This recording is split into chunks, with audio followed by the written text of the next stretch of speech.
vehicles, and I'm pleased to say have led on that with our 2030, 2035 targets now being copied, I noticed, by our European neighbours, and we remain committed and will do so under this Prime Minister to continue our leadership. We've reduced emissions by more than any other major economy and will continue to do so. Thank you, Mr. Speaker. Shell and BP have announced bumper profits, while they've also benefited from a loophole put in place by the now Prime Minister, which means they secure taxpayer support for drilling oil in our North Sea. Can I ask the Minister if he thinks this is a good or bad decision ahead of the COP27 summit? Mr. Speaker, I've said repeatedly it is absurd to suggest that bringing in gas, for instance, from abroad with higher emissions attached to it is sensible and paying billions of pounds for that when we can produce it at home. That is why we incentivise investment in the North Sea. It is declining, it is being managed decline, and it is compatible with net zero. And it's about time she backed the British economy and British jobs and didn't play politics with this issue. Before we come to Prime Minister's question, I'd like to point out the British Sign Language interpretation of proceedings is available to watch on Parliament Live TV. We start with questions. Prime Minister Dame Meg Hillier. Number one, Mr. Speaker. Prime Minister. Mr. Speaker, this morning I had meetings with ministerial colleagues and others in addition to my duties in this House. I shall have further such meetings later today. Dame Meg Hillier. Mr. Speaker, the Prime Minister promised integrity, professionalism and accountability in government. His Home Secretary has leaked information, is overseeing chaos in the Home Office and has broken the law. What will she actually have to do to get the sack? Well, Mr. Speaker, the Home Secretary made an error judgment, but she recognised her mistake and took accountability for her actions. But she has now set out transparently, in detail, a full sequence of events in a letter to the Labour Chair of the Home Affairs Select Committee, offered to share relevant documents with the Chair, and she is now getting on with the job, cracking down on crime, defending our borders, something I know the party opposite has no interest in supporting.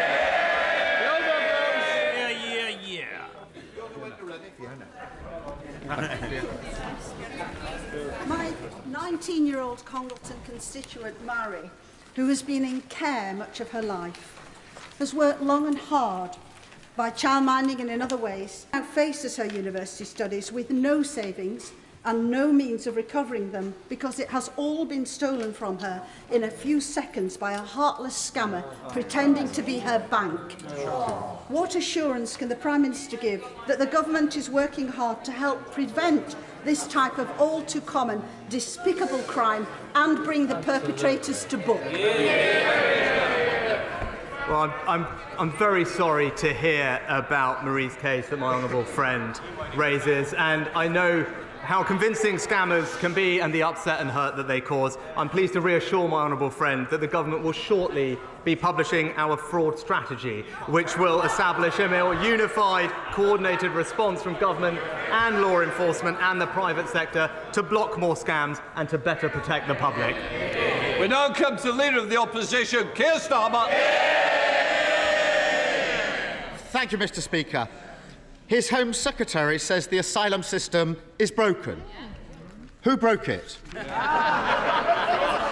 Minister.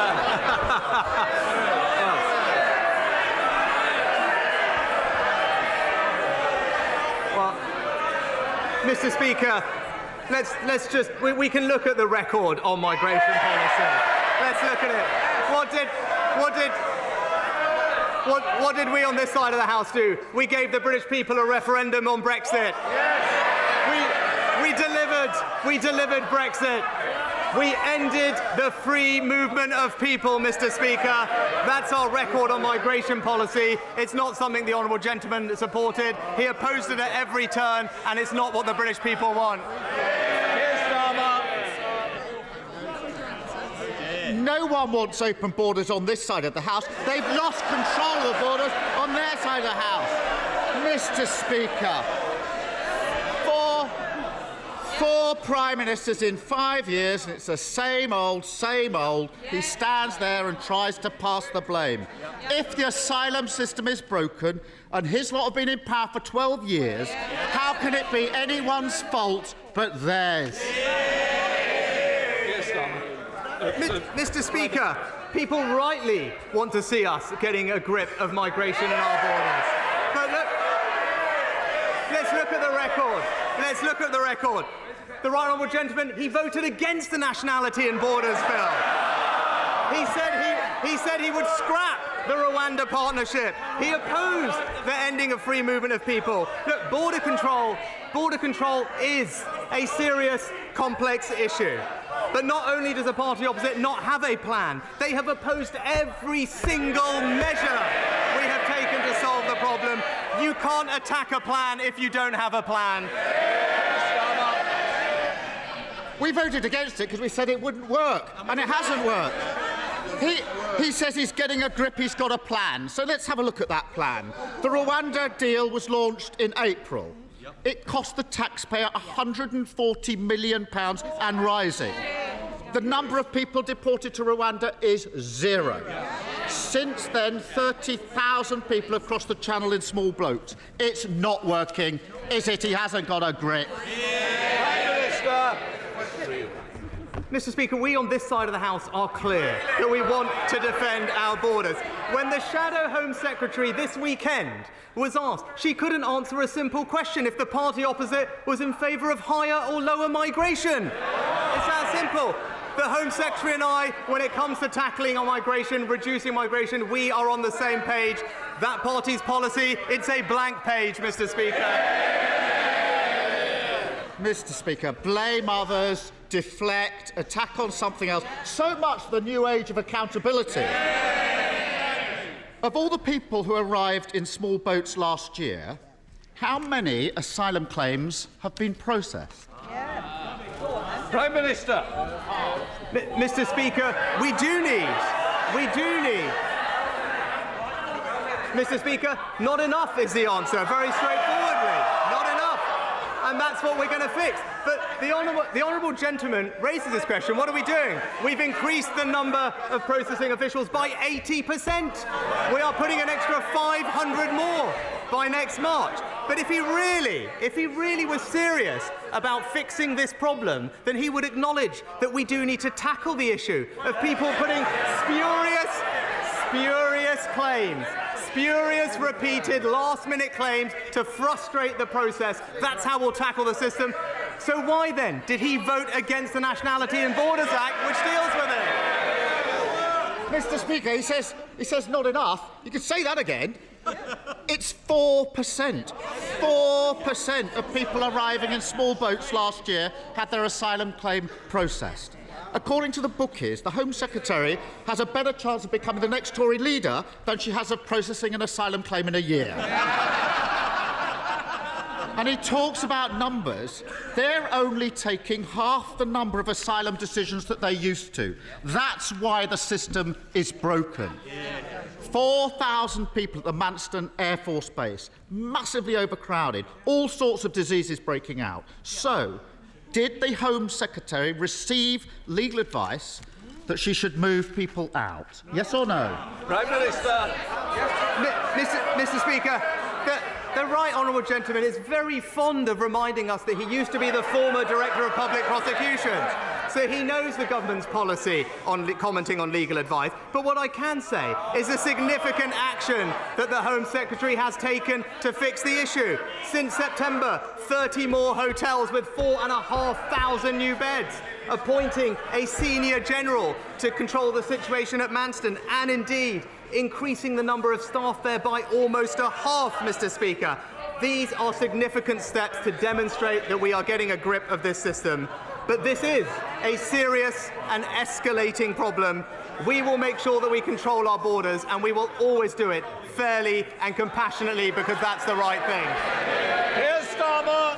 Mr. Speaker, he talks about my time as Director of Public Prosecutions. I prosecuted people smugglers. He can't even get an asylum claim processed. I think the answer to the question whether the Home Secretary received legal advice to move people out of Marsden is yes. He just hasn't got the guts to say it.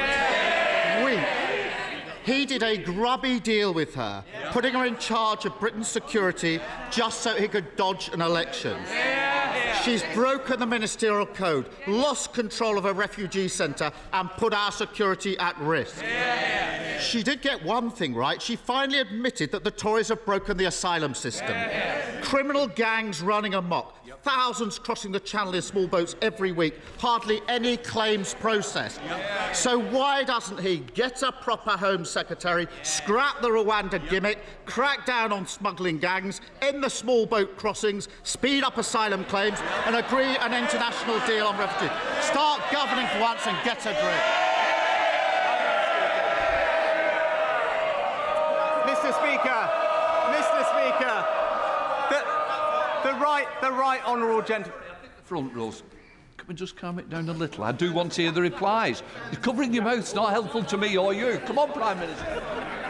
Mr. Speaker, the right honourable gentleman rightly raised the topic of national security because it is important. But this is the person who in 2019 told the BBC, and I quote, "I do think Jeremy Corbyn would make a great Prime Minister."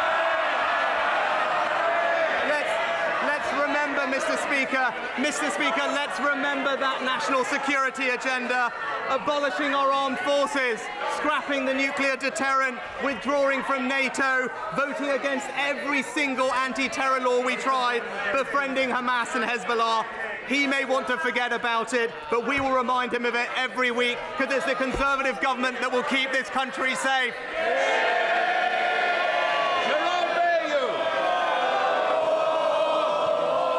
To my register of interest.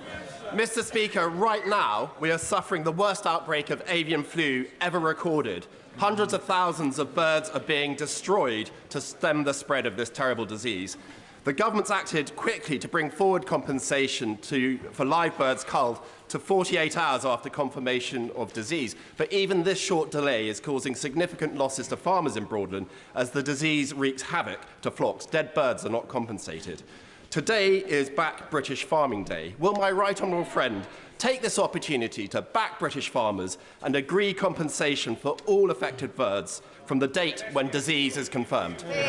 Prime Minister. Mr. Speaker, as someone who represents a very rural and farming community, it is a great pleasure to back British Farming Day and join with colleagues on all sides of the House in doing so. But my honourable friend is right to highlight that outbreaks of avian flu this year are on track to be some of the worst on record. That's why we've toughened up biosecurity measures on poultry farms, and I can say to him that we have confirmed we will now pay compensation from the outset of planned culling rather than at the end, a request that I know he and the farming sector will warmly welcome.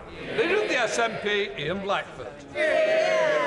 Thank you, Mr. Speaker. In May of this year, the new Prime Minister told this chamber, and I quote, "I can reassure the House that next year's benefits will be uprated by this September's CPI and the triple lock will apply for the state pension." But last week, the Prime Minister repeatedly refused to say if he would keep to a promise that he made only 5 months ago. Prime Minister, people don't need to hear any more spin about compassionate conservatism. People just need a straight answer to a simple question. Will he keep his promise and lift benefits and pensions in line with inflation? Minister. Well, Mr. Speaker, we do now have an excellent new Chancellor, and I'm looking forward to his autumn statement in a couple of weeks. It wouldn't be right to comment on individual policy measures before then, but I think everyone knows we do face a challenging economic outlook and difficult decisions will need to be made.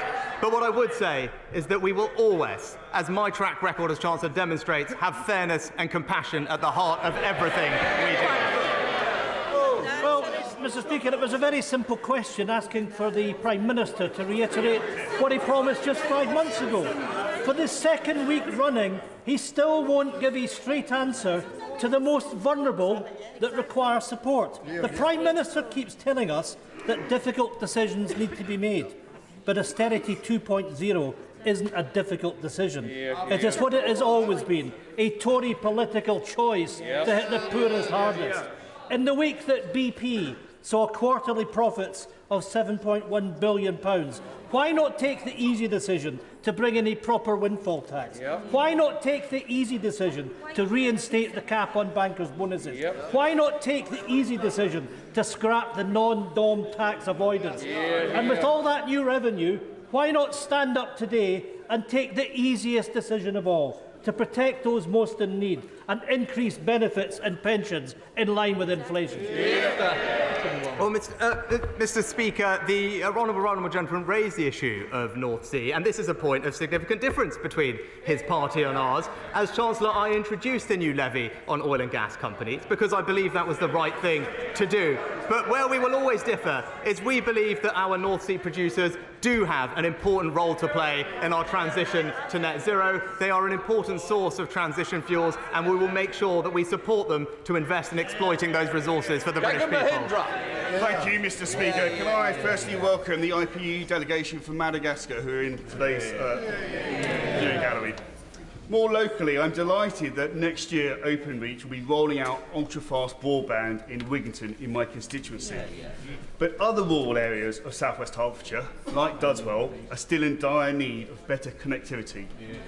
Can the Prime Minister update the House on the progress of the £5 billion Project Gigabit? Prime Minister. My honourable friend is absolutely right to recognise the role of broadband in providing levelling up opportunities across our economy. That's why we invested £5 billion in Project Gigabit, and now we have 71% of UK premises having access to this from just 5% when we came into office. I'm very pleased to tell my honourable friend that we will be launching a procurement to provide gigabit coverage for his area in the coming weeks. Thank you, Mr. Speaker. The Prime Minister will know that it's Scotland's energy resources that feed corporate profits and keep His Majesty's Treasury pumped full of cash to the tune of £8 billion in the last 9 months alone. In return, candidates in the summer Tory leadership contest tried to outdo each other in their contempt and hostility to Scotland's democracy.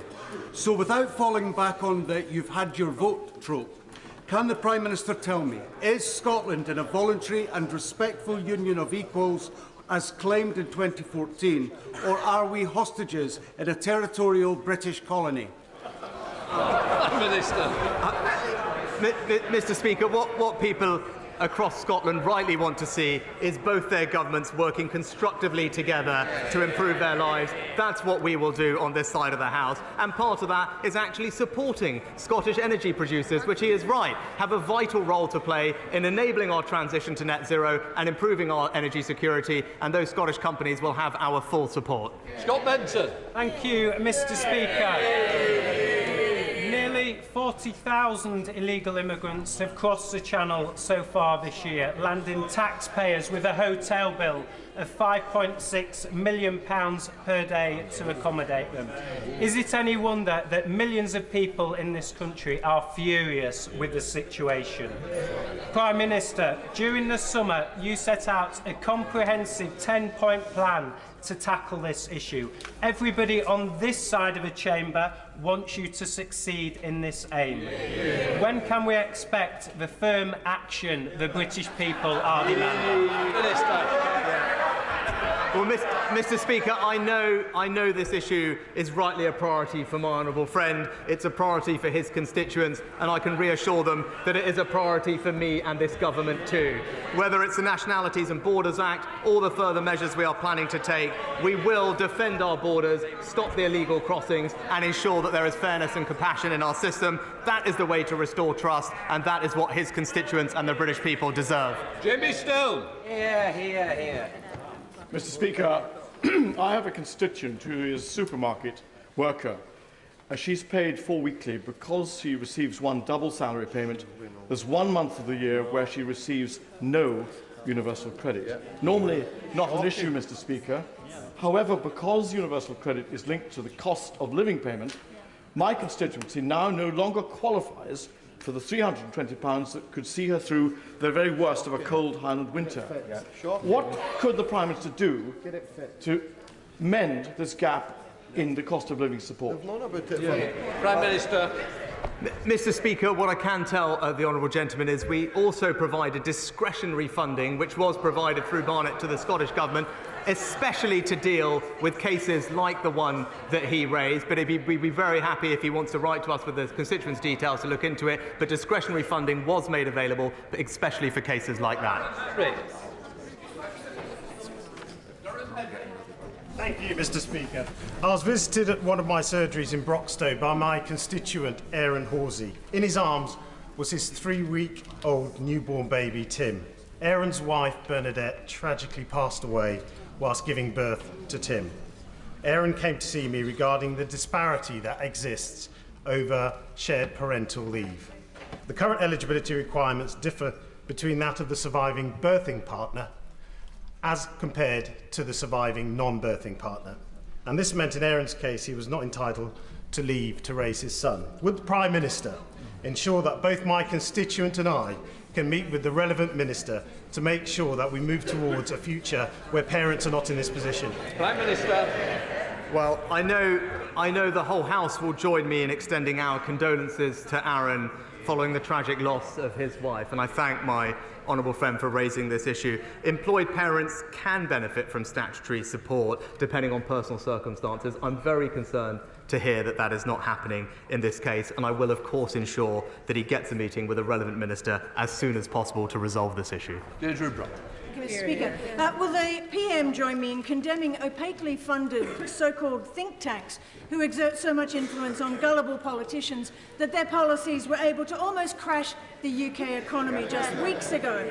Open Democracy reports a former member of the Charity Commission has called for the Institute of Economic Affairs to be stripped of its charitable status, saying the very purpose of the IEA, shrinking the state, is political. Is it right this body receives charitable tax status? And will the PM meet with me to discuss the influence bodies such as the IEA exert on politicians, including what influence they still have with him? Well, Mr. Speaker, obviously charitable status is a matter for the Charities Commission, but more generally, I actually do believe in free speech and vibrant debate of ideas. That is a good thing, and we should do absolutely nothing to stamp it out, even when we disagree with it. Dr. Julian Lewis. Thank you, Mr. Speaker. In the run-up to the autumn statement, will my right honourable friend do everything he can to persuade the Chancellor to assist those people who took out mortgages in good faith and now are at risk of losing their homes through unaffordable increases? Prime Minister. Well, Mr. Speaker, my right honourable friend is absolutely right to raise mortgage payments. It's why it is absolutely crucial that we put our public finances on a sustainable footing to limit the increase in interest rates, because ultimately that is what puts pressure on people's mortgage payments. That's what this government is determined to do. And in the short term, there are support available through the welfare system for those with mortgage payments, and I hope he can direct his constituent to those. Thank you, Mr. Speaker. Given the continued Russian invasion and the now illegal annexation of parts of Ukraine, will the Prime Minister recommit his government to pursuing the full and proper accountability, including through the International Criminal Court, of those who violate international law in territories that they occupy? And in particular, will he pursue the rigorous application of the 4th Geneva Convention in terms of the treatment of civilian populations in militarily occupied areas? The honourable gentleman for his question, which is absolutely right. I can confirm we will continue with the policy that the previous government put in place, and I think it's something that we can be proud of, that we provided, I think, the earliest technical support to gather evidence to put cases together for future prosecutions at the ICC. We will continue to gather evidence, provide support to the Ukrainians, because he's absolutely right. What we are hearing is abhorrent, it's wrong, and those who are conducting these things must be held to account. Simon Hall. Thank you, Mr. Speaker. My right honourable friend and I both represent rural constituencies, and he will know the difficulty in securing both NHS dentistry and GPs in rural areas. We on this side of the House know that the financial decisions that he and the Chancellor are going to be taking are going to be tough. Notwithstanding that, can I urge him to ensure that as many initiatives as possible can be supported and put in place in order to make sure that GPs and dentists know that working in rural areas is an attractive place and to encourage their recruitment and retention. Prime Minister. My honourable friend is absolutely right about the importance of healthcare provision in rural areas, which our constituents feel acutely because of the distances they have to travel. He has my assurance we will continue to prioritise both dentistry and GP recruitment to make sure that everyone in this country has access to the primary health care that they need and deserve. Chris Black. Thank you, Mr. Speaker.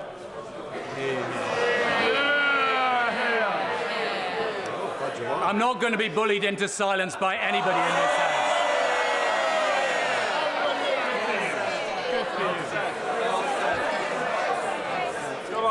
With the highest peacetime tax rates, food inflation running at 11.6%, mortgage rates rising dramatically, and a £50 billion hole in the public finances, the Prime Minister knows that Britain's broke.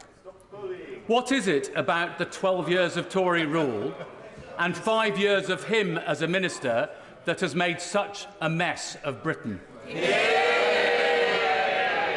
Well, Mr. Speaker, when it comes to the economy, the honourable gentleman just failed to mention the single biggest cause of the challenges that we face right now, which is absolutely the aftermath of a global pandemic which has affected supply chains across the world, and an illegal war being conducted by Putin, which is leading to high energy prices. These are the root cause of the challenges we are facing. The challenges we are facing are global in nature. It is wrong to say that they are particular to this country now, and we will, of course, do what we always do on this side of the House, deliver a strong economy for the British people. Thank you, Mr. Speaker. In last summer's heatwave, people across Essex witnessed terrible fires. And last month in Ethiopia, I witnessed the horrific climate change-driven drought that is forcing millions of people across the Horn of Africa to the brink of famine. I've discussed climate change with my right honourable friend. I know he cares, and it's great that he's going to Sharm el-Sheikh. But we, the UK, brought the world to Glasgow for COP26. It's vital that we remain world leaders on climate change. So please confirm this government will fulfil the promises that we, the UK, made in Glasgow. Minister. Well, can I thank my honourable friend for her work and role that she has played in us championing the fight against climate change. And I agree with her. There is no long-term prosperity without action on climate change, and there is no energy security without investment in renewables. That's why I will attend COP27 next week to deliver, Mr. Speaker, on Glasgow's legacy of building a secure, clean and sustainable future. Thank you, Mr. Speaker. While the Prime Minister was secretly recorded boasting to friends that he had helped divert money away from deprived areas like Coventry towards wealthy areas, staff of Coventry's hospital are still paying £600 a year to park at work. So when will the Prime Minister stop hammering working people in my community?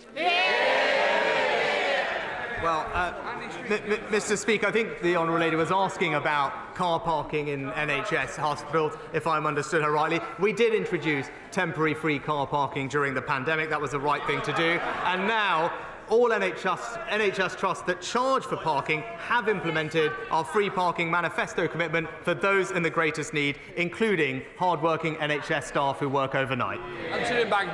Speaker, on Back British Farming Day, will the Prime Minister recognise with all members of the House the important role that farmers take and recognise that public money for public good means producing food in this country? But could he also recognise the value that our trade deals are doing in allowing us to export our high-quality produce around the world, in particular the Australia Agreement, where a member of this House will be able to enjoy a certain delicate cut in his bush trucker trials?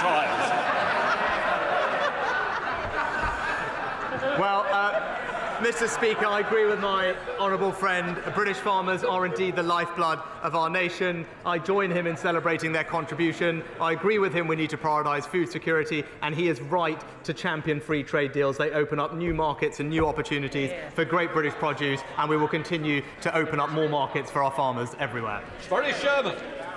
Mr. Speaker, can I welcome the first Prime Minister from Yorkshire for a very long time? but and I'm trying to be kind to him this morning. Isn't it the fact that since he resigned as Chancellor of the Exchequer on the 5th of July, we've had the most turbulent economic and political disaster in our country than any of us can remember? And when he reflects on that, will he also think why, when he was the Chancellor of the Exchequer, he did not help ordinary working people as well as he could? And can he now take the opportunity to tax the non-DOMs, who are 70,000 of them, that are getting away with avoiding tax? And will he bring in a tax on windfall profits on the gas and oil industry? Prime Minister. Mr. Speaker, I'm very proud of my record as Chancellor in this country. And maybe the honourable gentleman could talk to the 10 million people who had their jobs saved through furlough. Maybe he could talk to the millions of those on the lowest incomes who benefited from the changes we made to universal credit. This will always be a fair and compassionate government that has the most vulnerable at our hearts. Thank you. Thank you, Mr. Speaker. With only 2 out of 10 autistic adults currently in employment, it's clear that much more needs to be done to realise their potential. Will my right honourable friend work with me to make sure that business and industry help close that alarming employment gap? Well, I know this is an area that my right honourable friend rightly champions and knows an enormous amount about. I look forward to working with him closely to get his recommendations on how we and industry can improve the lives of those who need our help. Sarah Jones. Thank you, Mr. Speaker. The Leader of the Opposition asked the Prime Minister who broke the asylum system. He dodged the question. The truth, Mr. Speaker, is that the backlog is now so great, decision-making so collapsed, and returns so low, at 1/10 of what they used to be, that the criminal gangs have a business model to die for. Whose fault is that?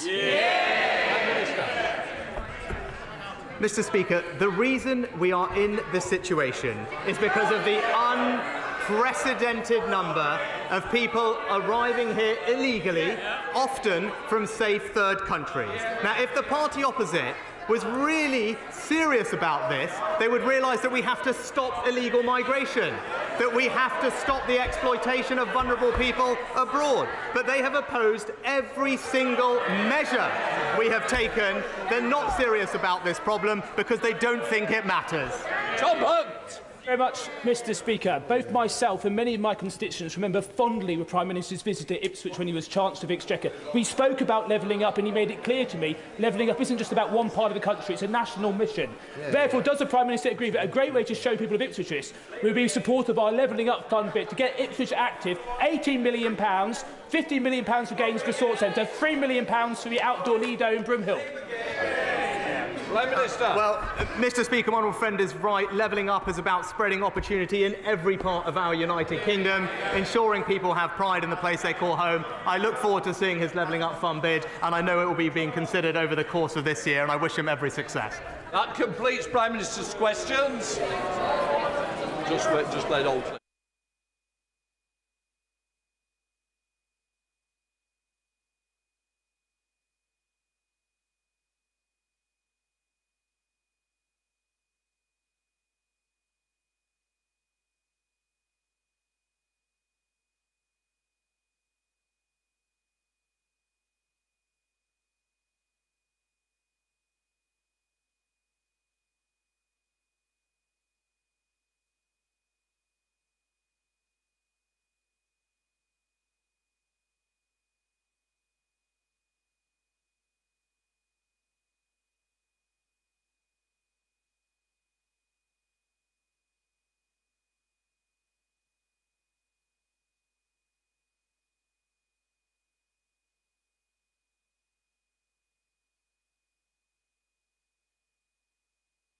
To order, Afzal Khan.